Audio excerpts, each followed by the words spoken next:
wabarakatuh. Selamat Waalaikumsalam warahmatullahi pagi, wabarakatuh. Bapak Ibu sekalian. Apa kabar hari ini? Semoga dalam Baik. kondisi sehat ya, Bapak Ibu. Terutama untuk Bapak Ibu dan rekan-rekan sekalian yang mungkin hari ini menjalani ibadah puasa. Udah siang-siang ya, udah hampir setengah hari. Semoga belum lemes ya, masih semangat dengan mengikuti kegiatan hari ini. Ya, sebelumnya perkenalkan Bapak Ibu sekalian, nama saya Silma Darujatun Afiyah yang bertugas menjadi moderator dalam kegiatan webinar hari ini. Dan kegiatan webinar hari ini diselenggarakan oleh Sub Solution dan akan membahas terkait update FSCC 22000 versi 6. Baik, berikut adalah peraturan untuk webinar hari ini, Bapak Ibu. Yang pertama, kepada Bapak Ibu sekalian yang tidak ada kendala pada koneksi, mohon untuk menyalakan videonya ya, Bapak Ibu. Kemudian untuk voice-nya atau mic-nya, mohon untuk dimatikan selama kegiatan webinar berlangsung agar suasana tetap kondusif. Lalu nanti apabila dari Bapak Ibu ada pertanyaan, silakan boleh disampaikan sepanjang jalannya webinar berlangsung, Bapak Ibu. Jadi tidak perlu menunggu sesi Q&A. Silakan nanti pertanyaan boleh disampaikan melalui chatbox. Dan yang terakhir, nanti untuk link kehadiran dan link materi akan kami bagikan pada akhir acara. Maka dari itu kami harap kepada seluruh peserta untuk bisa standby ikut mengikuti acara ini hingga selesai. Berikutnya, ini adalah susunan acara dalam kegiatan webinar hari ini, Bapak Ibu sekalian. Saat ini kita sedang pembukaan hingga pukul 11 lebih 10. Kemudian setelah sesi pembukaan, kita akan langsung masuk materi yang pertama terkait update skema FSCC 22000 versi 6. Lalu setelah itu, kita akan masuk ke sesi materi yang kedua pada pukul 11.30. Materi yang kedua akan membahas terkait Introduction ISO IC 17025 tahun 2017. Kemudian setelah sesi materi kedua, kita akan masuk ke sesi diskusi. Jadi nanti pertanyaan-pertanyaan dari Bapak Ibu yang mungkin sudah masuk selama penyampaian materi, nanti akan kita bahas selama sesi diskusi ini. Kemudian nanti pada pukul 12 kita akan penutupan. Ya, berikutnya perkenalkanlah kami untuk memperkenalkan Self Solution ya, Bapak Ibu. Barangkali dari Bapak Ibu sekalian ada yang baru pernah mengikuti kegiatan kami. Kepada operator, kami persilakan untuk menayangkan videonya.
Ya, baik, terima kasih.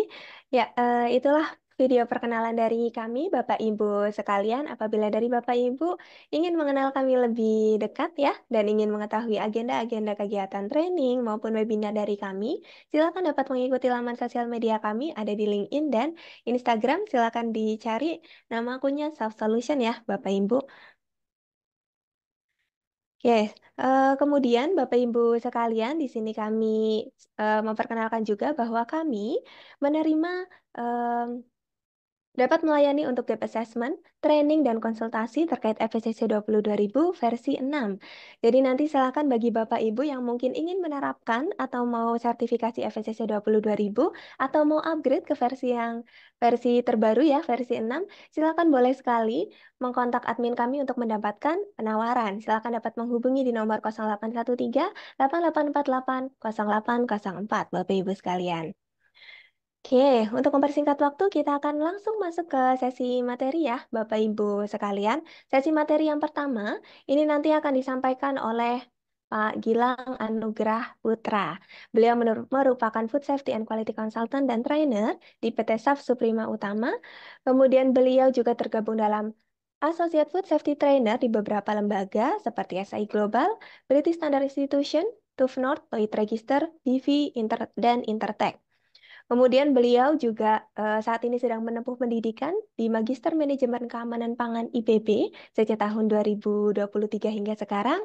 Lalu beliau juga pernah menempuh pendidikan di program Profesi Insinyur di IT dan Teknologi Pangan IPB. Untuk sertifikasi yang sudah beliau miliki, diantaranya adalah FSSC 22000 versi 6 Lead Auditor, BRCGS Food Safety ISO 9 Lead Auditor, ISO 22000 2018 Lead Auditor, lalu PCQI Preventive Control Qualified Individual, dan ISO 9001 2015 Lead Auditor. Silakan bagi Bapak Ibu yang mungkin ingin mengenal lebih dekat dengan Pak Gilang Anugrah Putra, silakan boleh menyimpan kontak alamat email maupun nomor handphone yang sudah tertera pada layar. Atau silakan boleh juga add connection melalui LinkedIn Gilang Anugrah Putra. Oke, mungkin saya sapa dulu kepada Pak Gilang. Selamat pagi, Pak Gilang. Pagi, Oke, kedengaran suara apa saya? kabar, Pak?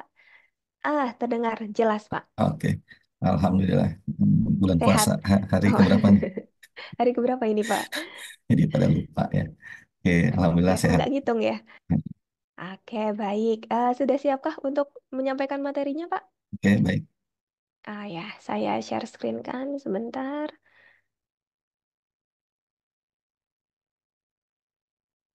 Oke, sudah terlihat, Pak Gilang? Ya, sudah. Oke, waktu dan layar saya persilakan kepada Pak Gilang untuk menyampaikan materi. Oke, terima kasih, Mbak Silma. Selamat pagi, Bapak Ibu. Assalamualaikum warahmatullahi wabarakatuh. Senang bisa berbagi ya pada siang hari ini di tanggal 28 Maret tahun 2024 dan yang kita bahas adalah eh, sebuah skema sertifikasi dari Sistem Manajemen Keamanan Pangan yang judulnya FSSC 22000 versi 6.0. Saya perlu jelaskan ini karena dari data peserta mungkin ada yang baru pertama kali mengenal FSSC. Mohon bisa difahami, materi kita nggak terlalu detail ya, Bapak Ibu. Tapi mungkin bagi yang sudah mengenal FSSC, kami akan sampaikan nanti beberapa perubahan dan tentu ini dilakukan dalam rangka persiapan Bapak Ibu yang ada di dalam organisasi ya, apakah industri makanan, minuman, bahan kemas ataupun yang lainnya yang akan menerapkan FSSC atau sedang menerapkan FSSC dan seperti kita ketahui FSSC 22000 yang terbaru adalah versi 6 dan sejak tanggal 1 April yang ini dalam waktu dekat ya hari Senin ya Bapak Ibu maka seluruh kegiatan audit FSSC harus sudah menggunakan versi yang terbaru yaitu versi yang ke-6. Salam kenal untuk Bapak Ibu yang baru pertama kali mengenal dengan saya. Nama saya Gilang tadi sudah dikenalkan dan mungkin yang sudah mengenal bisa lanjut silaturahmi melalui forum webinar ini. Oke, next. Ya. Oke, jadi FSSC ini Bapak Ibu saya ingin menjelaskan kembali ya, karena kebetulan saya sudah terlibat di FSSC terutama dalam implementasi di perusahaan sejak versi pertama, yaitu sejak tahun 2010. Jadi sudah kurang lebih 14 tahun sebenarnya FSCC diterbitkan. Jadi FSCC ini adalah bukan standar ya Bapak Ibu. Ini saya ingin klarifikasi kembali. FSCC adalah skema sertifikasi karena FSCC tidak memiliki standar. Jadi agak berbeda dengan ISO. Kemudian yang kedua, FSCC ini atau kita sering sebut FSCC 22000 diterbitkan oleh sebuah foundation atau yayasan yang nama yayasannya adalah FSCC ya. Produk skema sertifikasi saat ini bukan hanya ada FSCC 22000 tapi ada yang lain ya, FSCC 24000, tapi untuk skema tersebut saya belum mengikuti kegiatan pelatihannya sehingga kami juga tidak sampaikan, tapi mungkin bagi Bapak Ibu yang ingin lebih mengenal, hampir mirip dengan social compliance gitu, atau SEDEX meta audit ya. Nah, yang kita bahas adalah FSCC 2000 dan saat ini yang kita bahas adalah versi yang keenam. FSCC menggunakan dua persyaratan utamanya adalah standar ISO. Ya, bagi yang sudah mengenal nanti kita bahas ada ISO 2000 dan ISO TS ya. Kemudian FSCC juga diakui oleh GFSI gitu. Jadi ada sebuah koalisi di dunia ini yang disebut sebagai Global Food Safety Initiative. Bagi yang ingin mengenal lebih dekat, silakan buka nanti mygfsi.com. Dan sertifikasi ya Bapak Ibu yang nanti dikenal dengan istilah Certified Program Owner ya, CPO, itu harus mengikuti ketentuan dari GFSI. Jadi nanti kita akan lihat perubahan terbaru, salah satunya adalah harus karena untuk mengikuti persyaratan dari GFSI. Nah, sayangnya, sertifikasi keamanan pangan yang kita banyak mengenal seperti HACCP Codex dan ISO 2000 itu masih belum diakui oleh GFSI. Jadi FSCC adalah salah satu yang sudah direcognize oleh GFSI. Nah, bagaimana bisa diakui atau direcognize adalah harus mengikuti benchmarking requirement yang diterbitkan oleh GFSI. Mungkin itu yang pertama yang penting saya ingin sampaikan kepada Bapak Ibu yang baru mengenal kenapa akhirnya banyak perusahaan beralih ke sertifikasi yang judulnya FSCC 22000 dikelola oleh BOS ya, Board of Stakeholder, dan nanti kita akan lihat perubahan terbaru ini yang baru saja diterbitkan ya 2 minggu yang lalu itu karena keputusan dari BOS. Dan terakhir adalah bagi Bapak Ibu yang berada di dalam perusahaan dan telah tersertifikasi FSCC, dalam training saya selalu ingatkan bahwa perusahaan Bapak Ibu ya nama perusahaannya tercatat dalam website FSCC dan kita bisa lihat apakah saya sebagai trainer ataukah Bapak Ibu sebagai karyawan di industri makanan, minuman, atau siapapun dapat melihat apakah sebuah perusahaan sudah terregister di dalam FSCC atau belum gitu ya. Oke, next. Nah, ini overview FSCC ya. Pertama kali mungkin saya langsung saja pertama kali diterbitkan sejak tahun 2010 dan saat itu saya masih ingat syaratnya hanya dua ya Bapak Ibu ya. Pertama adalah ISO 22000 2005 dan GMP-nya menggunakan PAS 220. Kemudian berubah di versi kedua di tahun 2011 sampai dengan sekarang.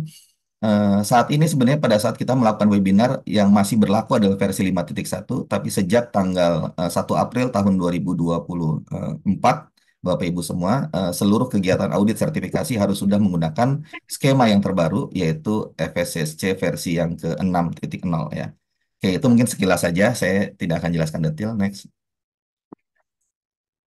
Kemudian ini websitenya, Bapak Ibu silakan nanti dibuka. Saya sangat menyarankan bagi Bapak Ibu yang sedang melakukan implementasi selalu mengupdate ya.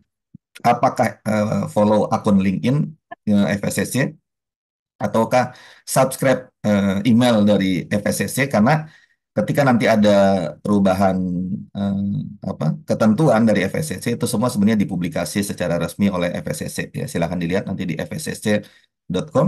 Oke, next. Nah, ini update terakhir per kemarin ya, Bapak Ibu. Jadi di dunia saat ini sudah ada 35.000 11 perusahaan ya, Bapak Ibu. Ya, ada 35.011 perusahaan yang sudah tersertifikasi FSCC, baik itu apa? Industri makanan, industri minuman, industri packaging ya atau organisasi lain ya. Dan ada 134 lembaga sertifikasi ya, mungkin Bapak Ibu sudah mengenal apakah yang dari luar, bahkan di Indonesia saat ini sudah ada 2 lembaga sertifikasi yang dapat melakukan kegiatan audit FSCC ya. Kemudian sudah ada 43 lembaga akreditasi ya, dan salah satunya adalah kan menjadi bagian dari accreditation bodies yang harus juga mengikuti perubahan dalam versi 6 ini. Oke, next.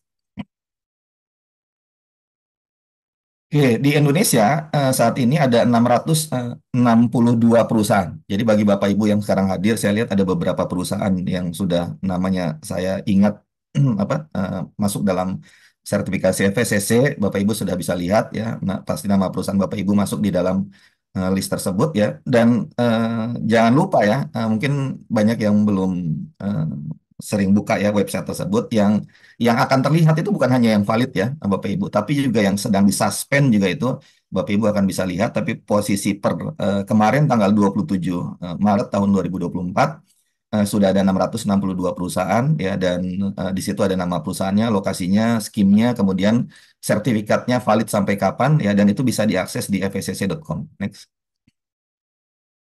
Nah, ini adalah skemanya yang terbaru, dokumen yang Bapak Ibu nanti perlu miliki ketika akan implementasi FSCC versi yang ke-6, ada di sebelah kanan yang versi 5.1 ya. Dan seharusnya Bapak Ibu sudah memiliki dokumen ini dan ini hanya sekilas apa saja perubahan yang terjadi dari versi 5.1 ke versi 6. Yang pertama adalah diterbitkannya ISO 22003 -1 tahun 2022. Sebenarnya ini persyaratan untuk lembaga sertifikasi dalam melakukan kegiatan audit dan sertifikasi, tapi karena ada dampaknya terhadap kegiatan sertifikasi, nanti kita bisa lihat bahwa standar ini juga merubah persyaratan dari FSCC 22.000. Kemudian berkontribusi juga dalam salah satu program UN, kita kenal dalam salah satu additional requirement ada namanya Food Loss and Waste ya Bapak Ibu, dan tentu ada beberapa feedback terkait dengan FSCC. Ya. Next. Nah, ini adalah susunan struktur persyaratannya ya. Ada 5 bagian ya. Part yang pertama adalah scheme overview. Part yang kedua adalah requirement for organization to be audited. Bapak Ibu, saya sangat sarankan untuk membaca persyaratan di bagian pertama, bagian kedua, dan mungkin sebagian dari part yang ketiga ya. Tapi part 4, part 5 itu bukan untuk Bapak Ibu ya. Part 4 ini adalah untuk lembaga sertifikasi, bagian kelima ini untuk komite akreditasi dan ada 2 appendix dan 5 annex. Jadi sangat disarankan bagi Bapak Ibu yang sedang mempersiapkan diri untuk FSS versi 6, mungkin saran dari saya fokus kepada bagian yang kedua, requirement for organization to be audited gitu ya. Dan di versi 6 ini akhirnya menghilangkan bagian 6 ya. Ini saya sampaikan requirement for training organization. Jadi per tanggal 1 Januari ya atau awal Januari tahun 2024 di dunia ini sudah tidak ada lagi yang namanya license training organization. Mungkin Bapak Ibu kenal ya, mungkin beberapa lembaga training menyampaikan bahwa mereka sudah di approve oleh FSCC, tapi per awal tahun ini sudah tidak ada lagi license training organization sehingga lebih fleksibel kita untuk melakukan kegiatan training dengan berbagai lembaga, termasuk salah satunya adalah mungkin kami gitu ya. Oke, next. Ini adalah perubahan yang terjadi di versi 6. Saya tidak akan banyak bahas ya, tapi ada perubahan yang terjadi kategorinya. Jadi A1, A2 tidak bisa lagi lanjut ke FSCC versi 6 ya. Kemudian next. Kemudian untuk retail wholesale sudah berubah ya. Jadi dipecah menjadi 2, ada F1 dan F2, ini yang terbaru. Dan trader broker termasuk e-commerce yang tidak memiliki fasilitas fisik gitu ya, sudah bisa sertifikasi FSC dengan kategori F2. Saya kira itu sekilas mengenai scope. Oke, next. Ini adalah beberapa perubahan di versi 6 ya. Yang pertama mulai dari tidak adanya lagi FSCC quality, kemudian integrasi persyaratan budaya keamanan pangan dan mutu gitu ya, budaya mutu dan keamanan pangan, food safety and quality culture. Kemudian ada beberapa tambahan persyaratan, kemudian ada yang baru dan ada yang ditambahkan untuk persyaratan yang sudah ada. Klarifikasi persyaratan proses sertifikasi, saya hanya sampaikan dalam webinar yang singkat, Bapak Ibu akan mengalami jumlah Mendes yang lebih dari versi sebelumnya.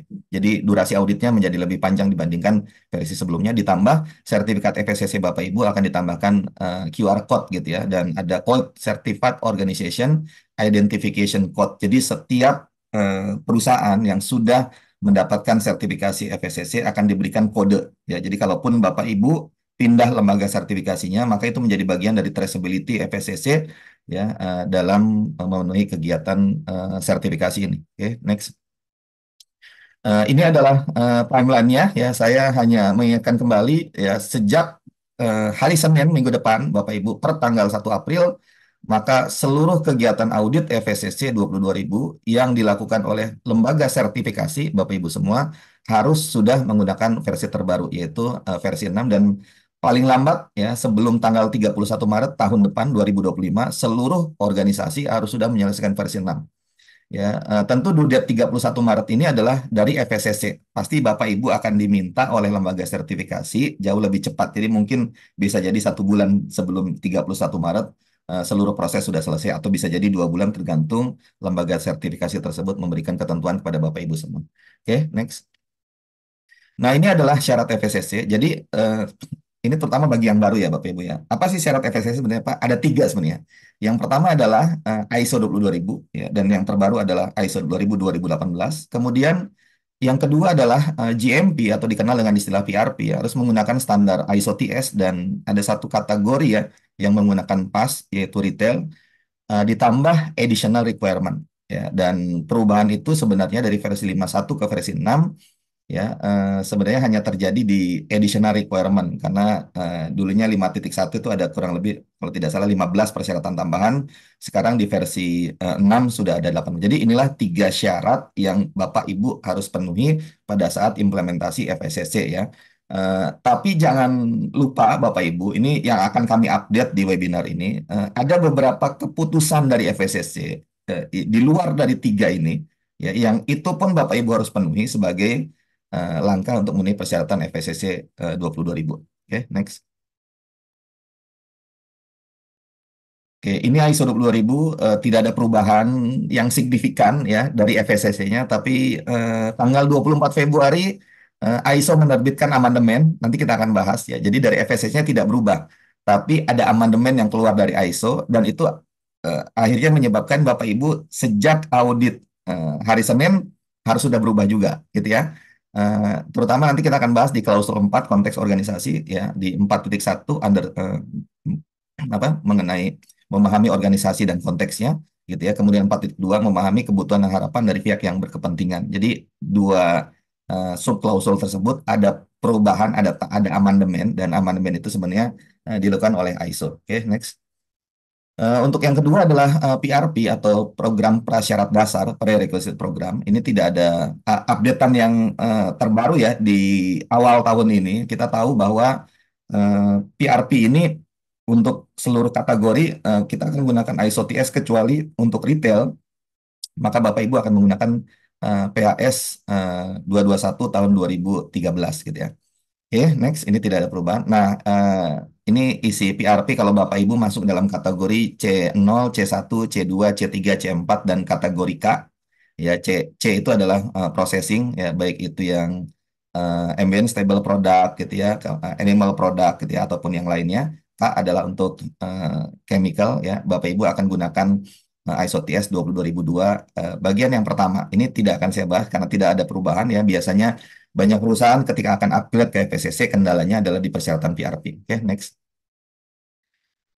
Ketiga adalah additional requirement. Jadi inilah 18 persyaratan tambahan Bapak Ibu semua dan sama seperti yang kita kenal sejak kita ketahui persyaratan FSSC versi 6 ada 18 persyaratan tambahan ya. Yang benar-benar baru mungkin saya sampaikan yang pertama adalah mengenai equipment management ini di 2515.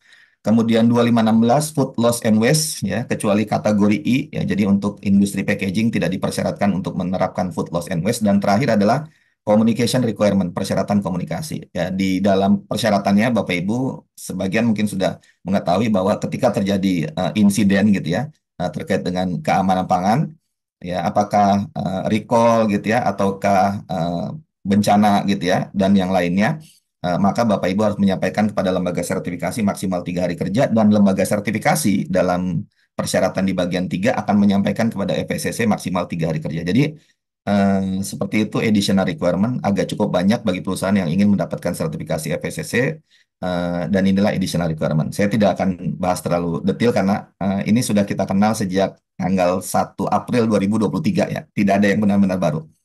Oke, next. Nah, yang menarik adalah FSSC mengeluarkan guidance dokumen, Bapak Ibu. Ya, total sekarang guidance dokumen ada berapa ini? 1, 2, 3, 4, 5, 6, 7. Ada 7, ya, yang baru ada di uh, food loss and waste, ya. Kemudian equipment management. Jadi versi yang satu, ya, versi terbaru itu ada di equipment management dan food loss and waste. Untuk environmental monitoring, food defense, food fraud, food safety and quality culture, dan juga transport and cleaning sebenarnya sudah versi yang kedua. Karena versi yang pertama kita sudah kenal sejak FSSC 22.000 versi 5.1. Tetapi guidance dokumen, Bapak Ibu, ini bukan requirement ya. Saya ingin tegaskan karena kami sudah klarifikasi ini kepada FSCC. Jadi guidance dokumen itu hanya dokumen untuk membantu Bapak Ibu bagaimana menerapkan persyaratan FSCC. Gitu ya. Dia bukan requirement. Ya, sebagai trainer, saya sampaikan ini bukan persyaratan, tapi dalam implementasi, mungkin sebaiknya Bapak Ibu pertimbangkan nanti ya, untuk mempermudah nanti dalam implementasi. Nah, agak berbeda Bapak Ibu semua dengan interpretation artikel. Mungkin boleh next. Ya, jadi selain guidance dokumen, ada namanya interpretation artikel. Nah, ini statusnya agak beda. Dan yang terbaru yang sudah keluar adalah diterbitkan oleh FSCC adalah quality control.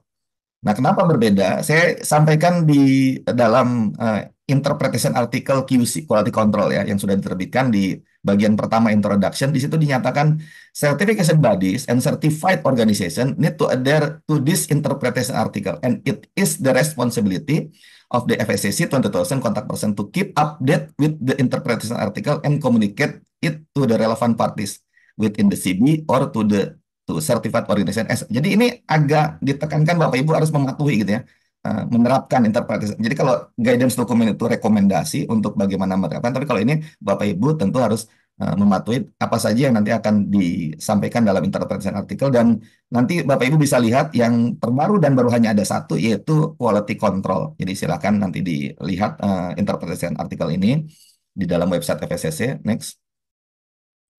Nah, terakhir ya, yang kami ingin sampaikan adalah beberapa update. Yang pertama, Bapak Ibu, Board of Stakeholder itu membuat keputusan yang dikenal sebagai BOS Decision List.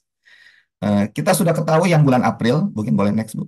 Yang bulan April ini adalah upgrade FSCC itu sebenarnya maksimal kapan sih Pak efektif date-nya? Oh, tanggal 1 April. Jadi kalau Bapak Ibu nanya, apa referensi yang menyatakan 1 April, maka ada di dalam Board of Stakeholder Decision List, dan itu sudah terbit sejak tanggal 1 April tahun 2023. Nah, kami ingin update yang terbaru dan baru keluar di beberapa minggu yang lalu ya.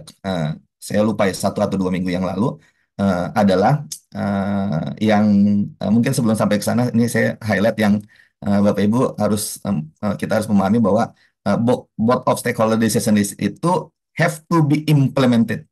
Ya, jadi harus diimplementasikan and applied within the defined transition period. Jadi Bapak Ibu nanti perlu lihat di situ ada nature-nya. Kalau mandatory wajib diimplementasikan.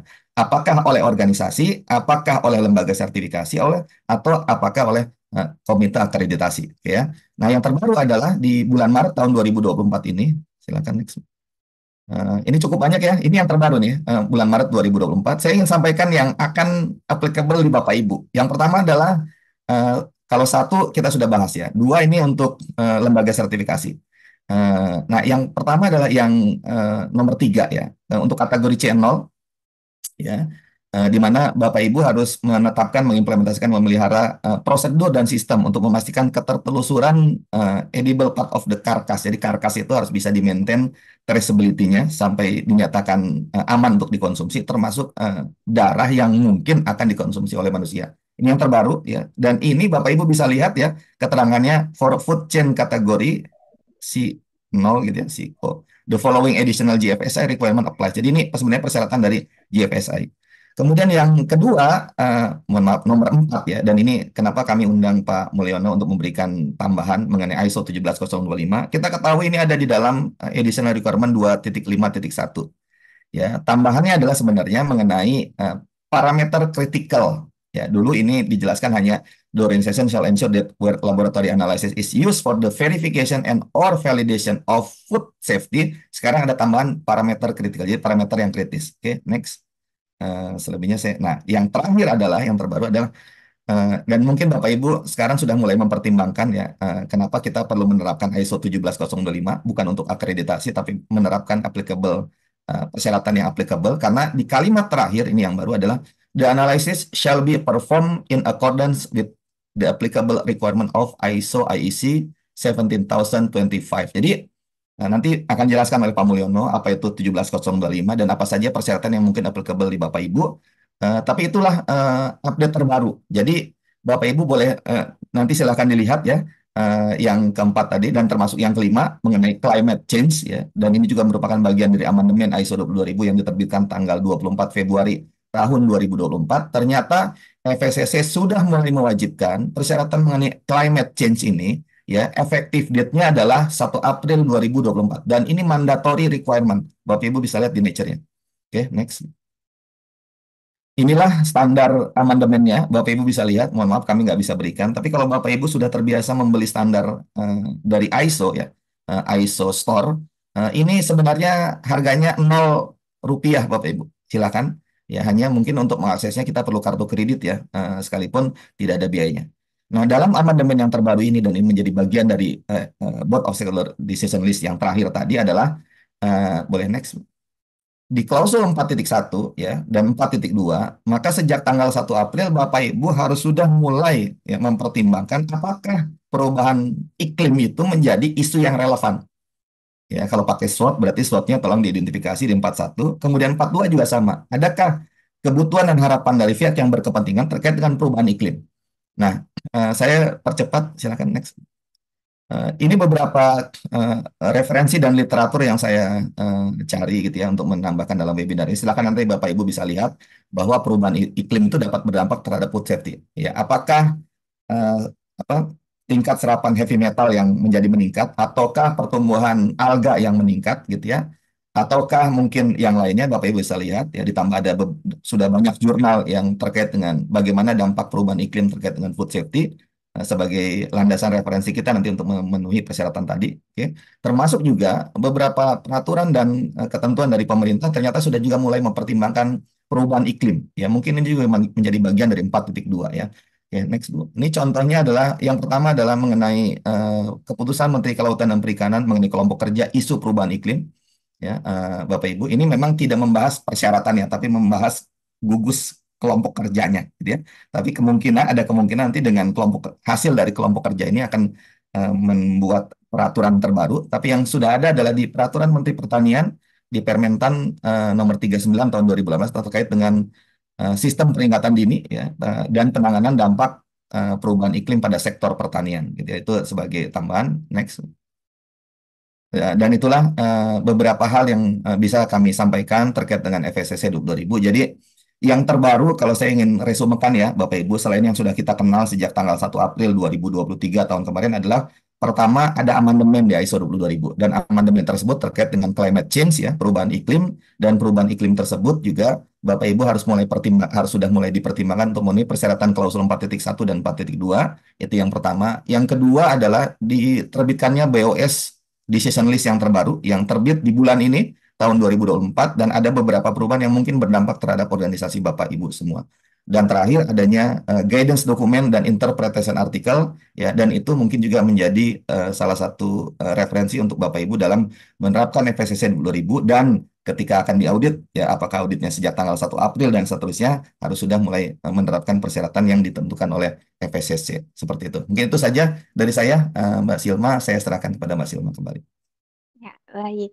Terima kasih banyak Pak Gilang atas penyampaian materinya yang singkat, padat, dan jelas ya, Bapak Ibu sekalian.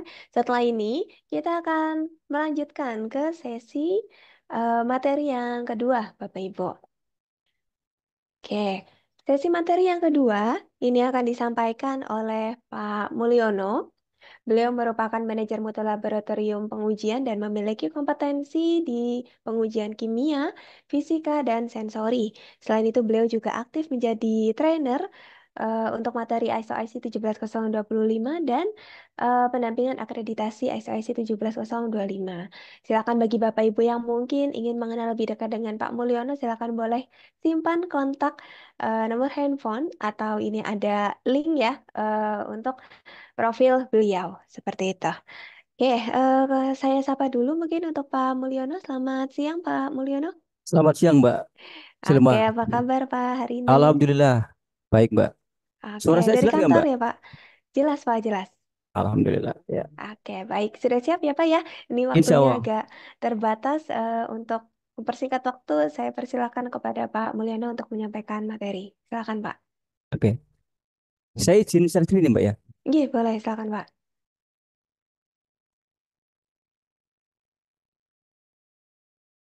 Sudah terlihat, Mbak? Oke, sudah Pak. Full ya? Sudah, Oke. full. Oke, Assalamualaikum warahmatullahi wabarakatuh, Bapak Ibu semua. Salam sehat, salam sejahtera, selamat berpuasa ya. Di hari yang ke-16 kayaknya nih. Ya. Oke, saya sedikit menambahkan saja ya. Tadi yang disampaikan Pak Gilang. Kemarin saya diskusi sama Pak Gilang. Ini kayaknya di standar MC yang terbaru itu kayaknya kok memasukkan yang terkait dengan kompetensi laboratorium. Ya. Dan kayaknya ke depannya kok dari FSCC juga banyak mensyaratkan ya mungkin Bapak Ibu harus siap-siap lah. Labnya nanti ya mungkin bisa terakreditasi 1125 Pak Ibu. Ya. Jadi materi yang saya sampaikan sangat segmented ya terkait dengan persyaratan atau yang diminta oleh FSC terkait dengan kompetensi laboratorium. Ini ya. Jadi tadi yang disampaikan Pak Gilang ini saya ambil saja yang nomor 4 ya. Ya, seperti ini yang diminta ya. Kemudian ini saya tafsirkan sendiri ya Pak Ibu ya. Saya tafsirkan seperti ini ya. Jadi yang pertama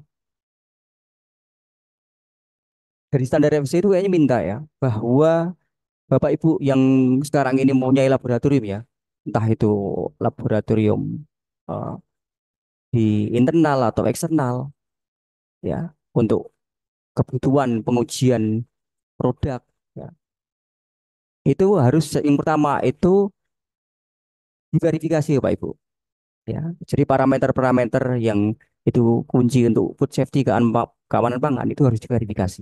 Nah, verifikasi itu apa? Nanti akan saya sampaikan ya.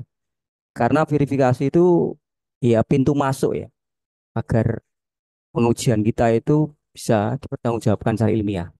Yang kedua, dari standar itu juga minta bahwa lab baik internal atau eksternal itu dapat menghasilkan hasil uji yang akurat dan ini ya, yang tepat ya, akurat dan presisi. Ya. Dengan kata lain bahwa lab-lab Bapak Ibu itu jelas harus mempraktikkan prinsip-prinsip JLP dengan baik ya, Good Laboratory Practices. Ya. Kemudian yang ketiga, di standar itu juga minta agar Bapak Ibu itu labnya itu bisa dikatakan ya bukan lab-lab yang jagoan kandang, lab-lab yang benar-benar teruji itu harus ikut program uji profisiensi agar kompetensi Bapak Ibu lab-lab di pengujian Bapak Ibu itu sama dengan kompetensi lab-lab yang lain, terutama kalau labnya sudah terakreditasi. Yang keempat juga mensyaratkan bahwa lab itu harus memenuhi persyaratan ISO 1125 yang berlaku ya. Yang sekarang itu versi 2017. Ya. Oke, saya buka yang pertama ya Pak Ibu ya. Ini adalah ini ya, kandungan gizi atau ingredient terkait dengan produk pangan. Ya. Coba kita bayangkan ya, kalau misalkan di dalam produk pangan itu tertulis bahwa dia mengandung kandungan omega 3 atau DHA ya, atau kandungan zat besi, kandungan protein. Ini jelas, ini tidak bisa dibuktikan hanya secara kita sampaikan saja ya, kita deklarasi. Jelas dia membutuhkan suatu pengujian ya Pak Ibu. Di lab itu macam-macam ya, bisa pengujian fisika, bisa pengujian mikrobiologi, bisa pengujian kimia, bisa pengujian sensori.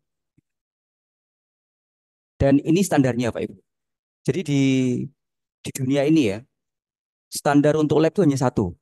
Beda dengan food safety. Food safety kan banyak itu.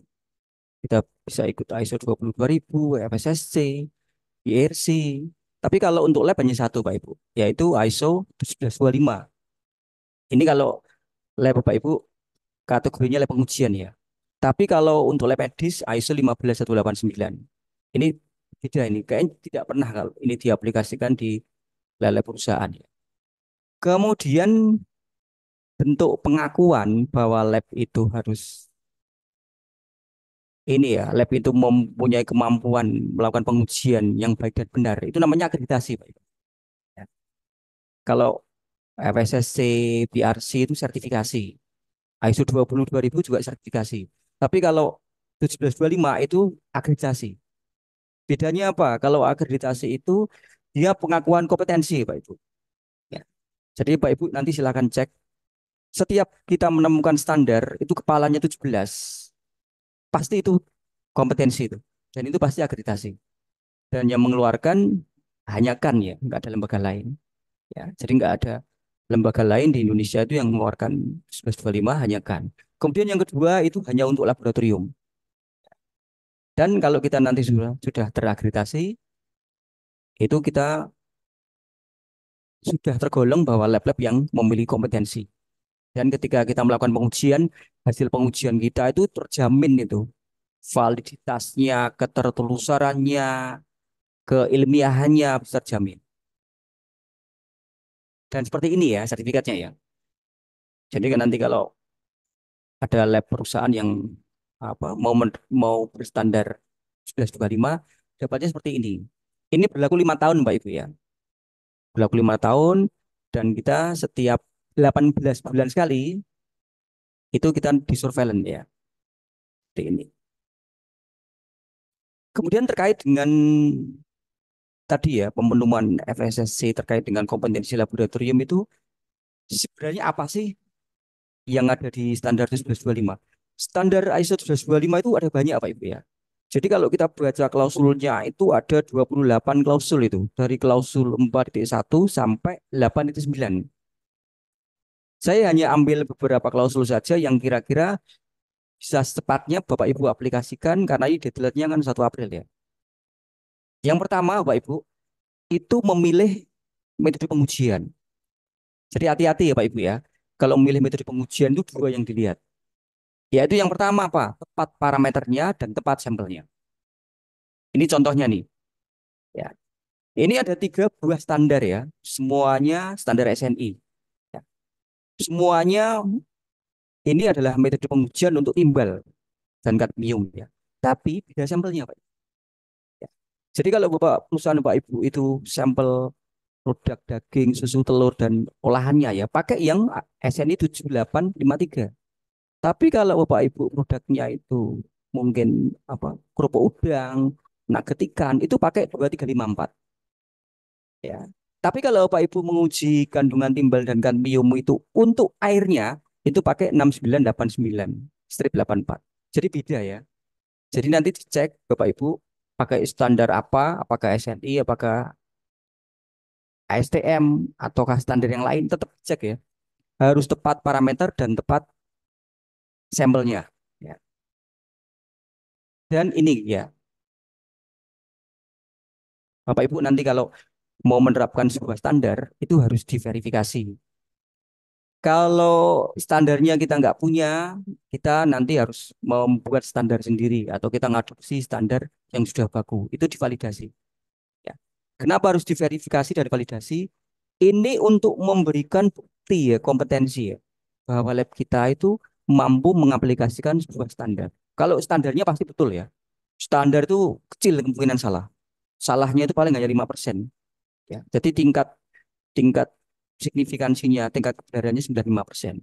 Tapi pembuktian bahwa lab kita itu mampu mengaplikasikan sebuah standar itu diverifikasi. Ya. Ini contohnya ya Pak Ibu ya. Jadi ini contoh resum verifikasi yang saya lakukan kira-kira 6 tahun kemarin. Kalau validasi lebih beda lagi ya, lebih lebih banyak lagi protokolnya. Itu yang pertama Ibu ya. Jadi nanti siap-siap setiap parameter yang kita punya harus diverifikasi ya. Yang kedua ini Pak Ibu. Ya, di standar 1125 itu dibedakan dua ya. Kalau kita nanti tidak sampling ya, Pak, saya itu sampelnya sudah terima langsung bersih dari orang produksi. Saya nggak sampling. Nah, Bapak Ibu harus punya yang namanya standar penerimaan sampel. Itu harus ada itu. Jadi tidak setiap barang atau sampel yang diberikan oleh orang produksi kita terima. Jadi kita harus screening dulu itu. Nah, screeningnya apa? Dengan ini, Pak Ibu. Standar penerimaan sampel. Kita cek bentuk, jumlah, kemasan, dan perlakuan. Dan tidak boleh menerima sampel kalau beda dengan standar yang kita tetapkan. Itu ya. Ini kalau kita nggak sampling ya. Tapi kalau Pak Ibu nanti sampling, saya kebetulan dulu agak lama ya, jadi jadi apa? Karyawan QC ya. Tugas QC salah satunya sampling kan. Ya. Bapak Ibu kalau nanti sampling harus dua yang nyiapkan ya. Yang pertama itu sampling plan. Kayak gini nih. Ya. Sampling plan itu kita ngambil sampel dari suatu populasi yang tertentu ya. Karena nggak adil ya. Kalau kita ngambil sampel dari 1.000 piece dengan 10.000 piece beda. Jadi harus punya ini yang namanya sampling plan. Yang kedua harus punya sampling tool loh Pak Ibu. Jadi Pak Ibu nanti ketika melakukan sampling itu harus ada alat, harus ada metodologi bagaimana sampel yang kita ambil itu tidak tercemar ya, tidak tercemar, tidak terkontaminasi dari tangan kita, dari apa lingkungan yang kita gunakan dan lain-lain. Seperti ini contohnya. Jadi harus punya sampling plan dan harus punya sampling tool. Itu wajib itu. Ya. Dan kalau setiap kita melakukan sampling harus ada laporannya. Jadi berapa lot yang kita ambil, berapa sampel size-nya, alat yang kita gunakan apa, titiknya mana harus ada semua. Yang kedua, terkait dengan data pengujian itu, kata kuncinya itu harus tertelusur, Pak Ibu. Jadi traceability-nya itu harus ada. Ini, yang pertama seperti ini ya. Jadi silahkan sampel yang kita terima atau yang kita ambil itu harus ada identifikasi yang jelas ya. Ya, boleh boleh digital, boleh manual silahkan. Tapi harus jelas itu. Dan setiap sampel yang kita uji itu harus tidak mudah rusak identifikasinya. Ya, tidak boleh hilang identifikasinya. Kodenya nggak boleh hilang. Lalu jangan dilupakan juga terkait dengan traceability pengujiannya.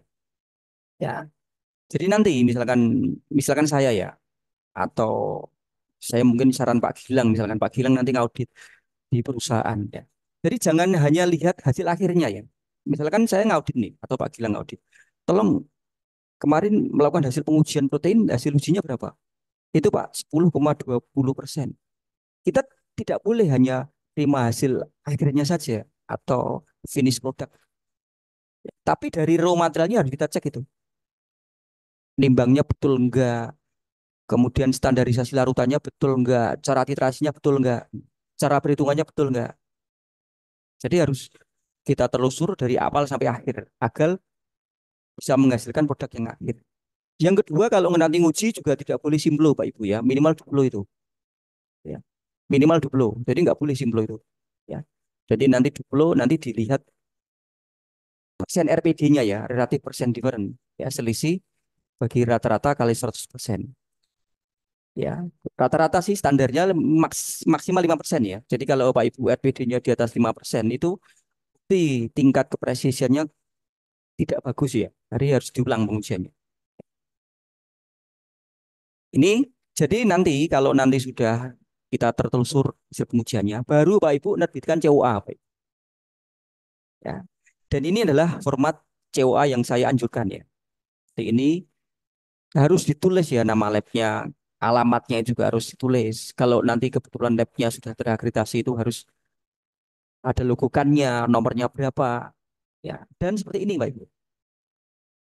Ya, hasil ujinya ditujukan ke siapa, ya. Kapan terimanya sampel, kapan kita melakukan pengujian, ya. Berapa nomornya, ya. Kemudian sampel itu dikirim oleh siapa atau kita ngambil sendiri, ya. Kalau sampel dikirim oleh pelanggan, berarti itu kita tulis dari customer. Sampling metodenya berapa kalau kita nanti sampling metode, pakai EQL berapa, sampelnya apa, kondisinya bagaimana. Nah, masuk ini ya.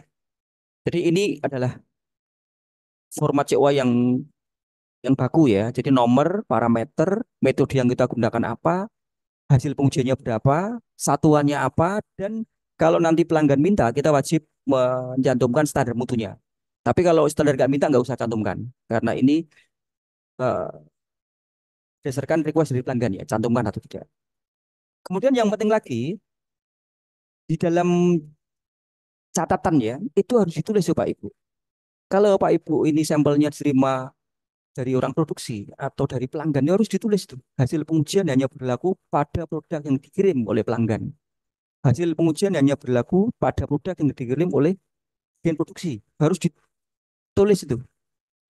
Tapi kalau Bapak Ibu nanti sampling, itu harus ditulis juga bahwa sampel ini dari pengambilan sampel.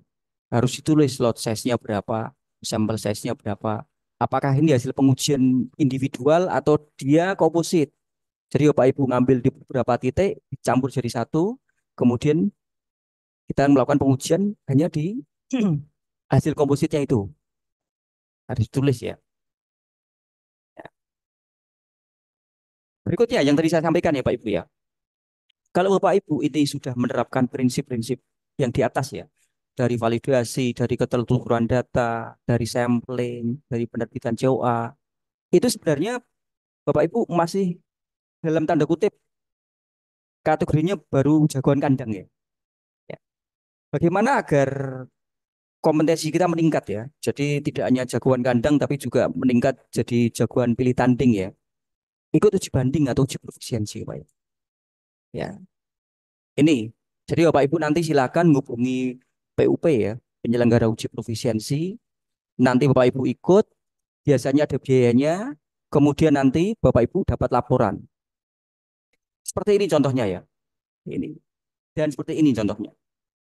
Ya. Jadi nanti grade Bapak Ibu itu ditentukan dari nilai rapot uji profisiensi. Kalau Bapak Ibu kategorinya memuaskan, itu artinya lab Bapak Ibu itu kompeten tuh. Tapi kalau diperingati, apalagi outlier, itu sudah sudah mulai hati-hati itu. Bapak Ibu harus investigasi agar ini bisa tidak terjadi lagi ya. Karena nggak boleh kalau kita ikut uji profisiensi berturut-turut itu hasilnya jelek terus itu nggak boleh itu. Dianggap gagal itu melakukan ujian. Hal berikutnya yang tidak kalah pentingnya ya, tidak hubungan langsung dengan pengujian. Setiap kita melakukan pengujian, tolong ruangan-ruangan itu dipantau, Pak Ibu. Minimal dua, suhu dan kelembapan. Ya, Bapak Ibu menyiapkan form pemantauan suhu kelembapan dan harus menyediakan termohigro. Pantau tiap hari itu. Terutama kalau Bapak Ibu pengujiannya yang kritis ya. Misalkan pengujian mikrobiologi itu sangat kritis terhadap suhu dan kelembapan. Itu harus dipantau. Yang berikutnya ini yang sangat penting juga. Setiap Bapak Ibu menggunakan alat ukur, entah itu timbangan, oven, pH meter, menggunakan buret, pipet, dan lain-lain harus dikalibrasi. Dan setiap alat yang dikalibrasi harus ada stikernya, yang itu sebagai bukti ya bahwa alatnya sudah dikalibrasi. Oke, Mbak Silma, demikian materi saya. Oke, baik. Sudah semua disampaikan ya, Pak Mulyono. Terima kasih banyak atas penyampaian materinya. Sebentar. Oke, baik. Bapak Ibu demikian untuk sesi materi ya. Tadi kedua materi sudah disampaikan ya. Yang pertama tadi membahas skema terkait persyaratan FSSC 22.000 versi 6 dan tadi dari Pak Mulyono menyampaikan terkait ISO IC 17025. Silakan bagi Bapak Ibu yang ingin bertanya, silakan pertanyaannya boleh disampaikan melalui chat box ya, Bapak Ibu. Ini sudah ada beberapa pertanyaan yang masuk. Barangkali dari Bapak Ibu ada yang ingin bertanya lagi, silakan nanti akan kita bahas pada sesi diskusi ya, Bapak Ibu sekalian. Nah, sebelum kita masuk ke sesi diskusi, berhubung tadi juga nyambung ya dengan materi yang disampaikan Bapak Ibu, jadi kami ada jadwal training terkait FSSC 22.000 versi 6 dan training ISO IC 17025 tahun 2017. Dan khusus untuk para peserta webinar pada hari ini, kami memberikan diskon senilai 20%. Khusus bagi peserta yang registrasi sampai tanggal 5 April 2024, Bapak Ibu. Nantinya untuk kelas FSSC 22.000 akan diselenggarakan pada tanggal 26 April tahun 2024 dan untuk kelas ISO IC 17025 akan diselenggarakan esok harinya pada tanggal 27 April 2024. Bagi Bapak Ibu dan rekan-rekan sekalian yang ingin mempelajari lebih mendalam, tadi mungkin dari segi FSSC kok kurang mendalam ya. Jadi memang tadi hanya kulit-kulitnya saja, nanti kalau di kelas online-nya baru kita akan menjelaskan lebih detail dan mendalam. Berikut juga terkait SOIC 17025. Silakan bagi Bapak Ibu yang tertarik bisa melakukan registrasi melalui link yang sudah tertera pada masing-masing poster ya, Bapak Ibu sekalian. Atau nanti untuk informasi lebih jelas, silakan informasi ini bisa dilihat ulang di sosial media kami ya, Bapak Ibu ya, untuk poster jadwal kegiatan trainingnya. Yang penting perlu diingat, Bapak Ibu, peserta training hari ini nanti kalau mendaftar maksimal pada tanggal 5 April 2024 akan mendapatkan diskon 20%. Oke, kita akan masuk ke sesi diskusi ya, Bapak Ibu. Silakan pertanyaan-pertanyaannya boleh disampaikan melalui chat. Saya akan membacakan pertanyaan yang sudah masuk terlebih dahulu ya, Bapak Ibu ya. Nanti ini saya sesuaikan apakah pertanyaan Bapak Ibu masuknya ke persyaratan terkait keamanan pangan atau terkait laboratorium ya, Bapak Ibu sekalian. Oke, pertanyaan pertama yang sudah masuk.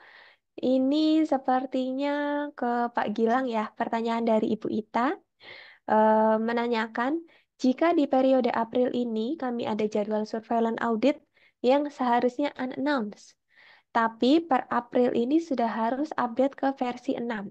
Apakah surveillance audit tetap dilakukan secara unannounced atau bagaimana? Gitu. Mungkin dari Pak Gilang Oke, silakan boleh ini dijawab, langsung Pak. aja ya, tetap unannounced. Gitu. Jadi upgrade bisa berlaku pada saat announce atau unannounced audit. Jadi di Bu Ita, kalau memang cycle-nya adalah unannounced, ya maka tetap unannounced sekalipun itu adalah upgrade. Mungkin gitu ya jawabannya. Oke, oke baik. Mungkin dari Bu Ita ada feedback, silakan boleh disampaikan. Kita lanjut ke pertanyaan kedua. Ini sepertinya masih ke Pak Gilang. Pertanyaan dari Pak Haniful. Izin bertanya untuk perusahaan yang menerapkan ISO 22000. ISO 22000 ya Pak ya, bukan FSSC. Apakah nanti ISO 22000 versi amandemen juga wajib diterapkan? Jika iya, per kapan berlakunya? Eh, Oke, ini saya izin menampilkan, boleh di Boleh Pak, aksesnya. silakan. Oke, kayaknya Oh, masih di oke. ini. Belum ke host ya. Silakan Pak. Oke, sudah ya. Dari siapa tadi? Sini, lupa. Dari Fahrizul. Oh, oke. Bentar. Oke, nggak apa-apa. Saya langsung jawab saja ya. Eh, Mungkin kalau untuk lebih jelas bisa bertanya kepada lembaga sertifikasi, karena saya tidak berada di lembaga sertifikasi, maka saya mencoba mengakses informasi yang bisa dibuka secara publik gitu ya. Dan ini adalah dokumen yang dikeluarkan oleh IAF International Accreditation Forum. Jadi komite akreditasi itu punya forumnya gitu namanya IAF.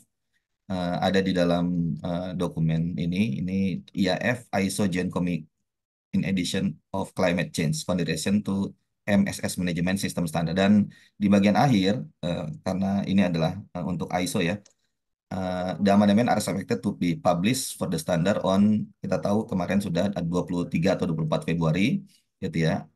Di paragraf terakhir ada, therefore, upon publication, certification body should include the new text in their auditing of the organization and its context. Jadi, dengan sendirinya ketika dipublish, maka otomatis Bapak Ibu harus sudah mulai mengupdate, dan pada saat audit seandainya climate change belum dipertimbangkan, ya ini ada di kalimat terakhir ya, where a certified organization cannot demonstrate that all external internal issues that have been determined as relevant, including climate change, have been considered a suitable finding should be raised. Jadi kalau Bapak Ibu belum mempertimbangkan isu internal eksternal terkait dengan climate change, ya dalam proses audit, walaupun bukan FSCC, ya dalam hal ini adalah ISO 2000 sudah menjadi sebuah catatan temuan ketidaksesuaian. Mungkin itu ya jawaban yang terkait pertanyaan kedua. Oke, baik. Terima kasih banyak Pak Gilang atas jawabannya. Kepada penanya silakan apabila ada feedback boleh disampaikan. Oke, pertanyaan berikutnya. Mungkin saya beritahukan dulu kepada seluruh peserta, mungkin tidak semua pertanyaan bisa kami jawab ya, Bapak Ibu, karena keterbatasan waktu. Tapi nanti kami pilih beberapa ya, Bapak Ibu ya. Oke, pertanyaan berikutnya ini sepertinya ke Pak Mulyana nih, Pak Mul. Pertanyaan dari Pak Ajit. Izin bertanya Pak Mul, jika sudah melakukan uji profisiensi, apakah harus melaksanakan UB? UB itu maksudnya uji banding mungkin ya? Atau cukup salah satu saja Pak Mul? Iya, masih tidak perlu ikut uji banding ya Pak. Salah satu saja. Jadi itu Oke, pilihannya atau ya, UP atau UB. Itu Mbak Silma. oke baik. Ya, itu ya jawabannya ya Pak Mulyono dan Pak Ajit. Jadi boleh salah satu saja ya Pak ya, antara UP atau UB, begitu nggih? Hmm. Oh ya, baik. Kemudian pertanyaan berikutnya Pak Mul. Ini masih ke Pak Mulyono nih sepertinya. Pertanyaan dari Pak Abi. Em, apa saja atau di mana saja laboratorium uji profisiensi Pak Mul? Dan bagaimana kalau produk kami tidak ada di lab uji profisiensinya sehingga kami susah untuk pemenuhan persyaratan ini? Seperti itu, Pak Mul. Oke, Silakan. ini pertanyaan menarik nih Bu ya. Menarik tapi jawabannya panjang ini. Gini Pak Abi. Jadi pilihannya dua ya Pak Ibu ya. Bapak Ibu bisa ikut uji profisiensi. Uji profisiensi itu paling nikmat lah. Karena kita hanya pasif itu. Kita daftar, bayar biaya ini apa eh, kegiatan, kemudian kita terima sampel, kita lakukan pengujian, hasilnya kita kirim ke provider, provider nanti menerbitkan laporan. Sudah. Jadi kita hanya tinggal di lab kita saja sudah ada laporannya. Tapi tadi yang disampaikan Pak Abi betul ya. Ada beberapa parameter pengujian itu nggak ada PUP-nya. Nggak usah jauh-jauh ya ke lab Bapak Ibu semua. Lab saya aja sama. Saya labnya kan lab produk perikanan.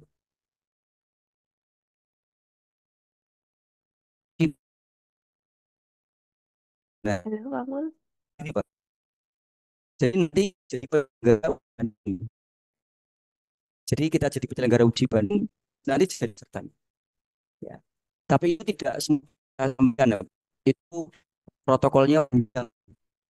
Itu ada aturannya sendiri, ada statistiknya, itu menggunakan aturan ISO 13528 ya, statistik uji profisiensi. Itu Pak Abi. Jadi silakan Bapak Ibu nanti jadi penyelenggara uji banding sekaligus jadi pesertanya. Ya. Mungkin kalau lebih detail, semoga nanti kita bisa ketemu di waktu yang spesial ya. Jadi khusus membahas bagaimana kita menjadi penyelenggara uji banding. Itu Pak Bi ya. Oke, baik. Terima kasih banyak atas jawabannya, Pak Mulyono. Mungkin ini saya pilih satu pertanyaan terakhir ya, Bapak Ibu sekalian ya, karena ini sudah jam 12 lebih. Mungkin ini pertanyaannya eh, perlu di penegasan ulang mungkin ini dari peserta. Pertanyaannya, apakah lab internal wajib terakreditasi 17025 untuk pemenuhan FSCC ini atau cukup dengan uji profisiensi tadi? Dari Pak Oke. Gilang atau Pak Mul, silakan. Oke, mungkin saya akan jawab ya. Oh ya. Untuk pertanyaan tadi, eh, kalau kita buka, mungkin saya bukakan aja kali ya, biar lebih jelas, Bapak Ibu. Dalam sebenarnya ini muncul nanti dalam additional requirement gitu ya. Eh, di 251 ini bahwa yang ini yang saya pahami ya, Bapak Ibu. Jadi yang diminta adalah this shall be conducted by a competent laboratory. Nah, maka pilihannya apakah tadi yang sudah disampaikan Pak Mul gitu ya.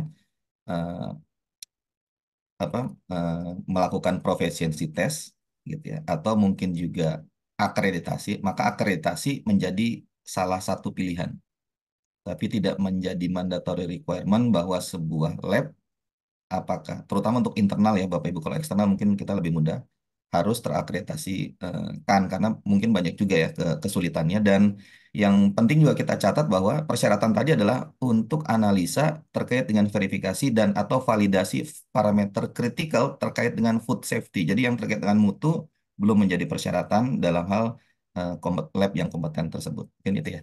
Maksimum. Oke, baik ya. Terima kasih banyak kepada Pak Gilang dan Pak Mulyono yang sudah menjawab pertanyaan-pertanyaan dari para peserta. Mohon maaf untuk beberapa pertanyaan yang mungkin belum terjawab ya pada sesi webinar hari ini. Mungkin nanti bisa disampaikan langsung kepada para trainer di luar sesi webinar ya. Mungkin mau kontak langsung di LinkedIn atau di nomor telepon yang tadi sudah kami bagikan ya, Bapak Ibu sekalian. Baik, mungkin itu dulu ya, Bapak Ibu sekalian. Kami ucapkan terima kasih banyak sudah berkenan untuk menyalakan kameranya. Ya, demikian rangkaian acara webinar pada siang hari ini, Bapak Ibu sekalian. Kami ucapkan terima kasih banyak atas partisipasi dan antusiasmenya.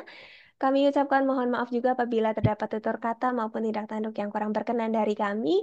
Sampai jumpa lagi dalam kegiatan webinar kami berikutnya ya, Bapak Ibu. Selamat menjalankan ibadah puasa. Semoga sehat selalu. Kami tutup. Wassalamualaikum warahmatullahi wabarakatuh. Terima Waalaikumsalam kasih. warahmatullahi wabarakatuh. Waalaikumsalam Warahmatullahi warahmatullahi wabarakatuh. wabarakatuh. Waalaikumsalam warahmatullahi wabarakatuh.